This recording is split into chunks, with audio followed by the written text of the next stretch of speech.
28 ng Enero taong 1861, isinilang si Julian Felipe, isang guro, pinuno ng banda at kompositor ng pambansang awit ng Pilipinas na Lupang Hinirang na orihinal na pinamagatang Marcha Nacional Filipina sa lungsod ng Cavite, Cavite.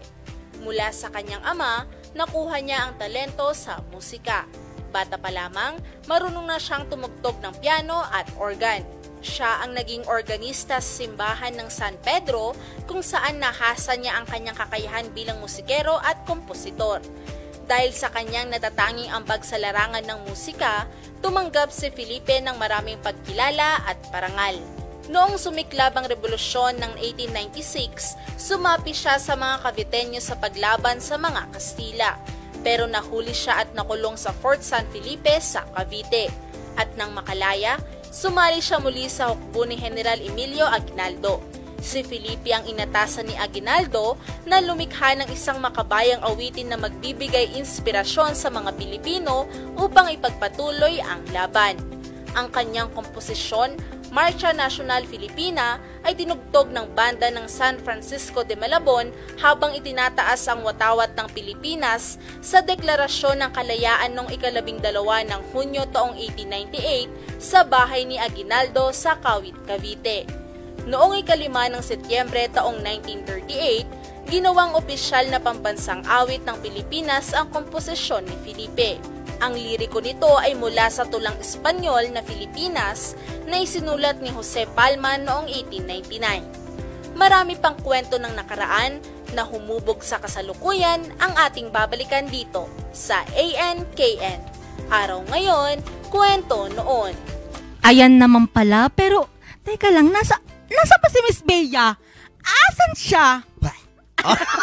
Ano pala siya? Galing ako dun sa likod. Kailangan ko mag-retouch. Mag-retouch. Oo, kasi alam mo naman tayo, kailangan dapat perfect ang ating skin every morning. Katulad na lang ng kanta na composed by Jose Palma, yung Filipinas, na ngayon ay inaawit ng karamihan ang Lupang Hinirang. Memorize mo ba yon? Oo, di ba?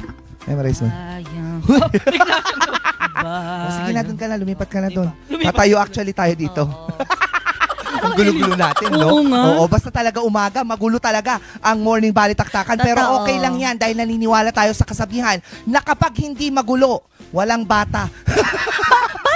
Bata lang din naman ang magulo. Why? Hindi. Lahat ng tao magulo. Pero nakakatuwa yun, yung kapanganakan nga ni Jose Palma. Actually, the poem Filipinas was written sa Bautista, Pangasinan. Di ba? Pangasinan na naman ang nanalo. Yes, kaya ang tawag nila dyan sa Bautista ay Home of Lupang Hinirang. Kasi doon niya sinulat? Doon nasulat yung poem na Filipinas. At meron din siyang yung tawag? Statwa. Oo, sa harapan ng munisipyo ng Bayan ng Bautista. Ang galing. Ganun pala yun. Kaya kung gusto nyo nga makita yung kung saan yung statwa na yun, ba't ba nawawala yung utak ko? Andyan lang. Ulitin mo nga. Andyan lang. Andyan na, diba? Dumating na siya. Puntahan ninyo dyan sa Bayan ng Bautista, Pangasinan. Pero meron din na, kasi ang kwento sa akin doon, literal na doon sa railway niya sinulat yon. Oo, so nandun siya sa, tawag nito, sa train. Sa stasyon. Oo. Habang sinusulat niya yung Filipinas. Ang galing. Diba? At nandun siya sa area ng Bayan ng Bautista.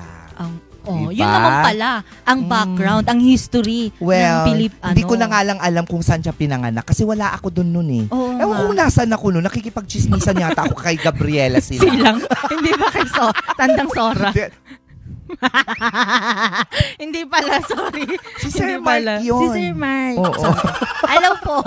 Diba? Hay nako. Ayan, marami tayong natutunan dahil dito sa araw ngayon kwento noon. Mga bata.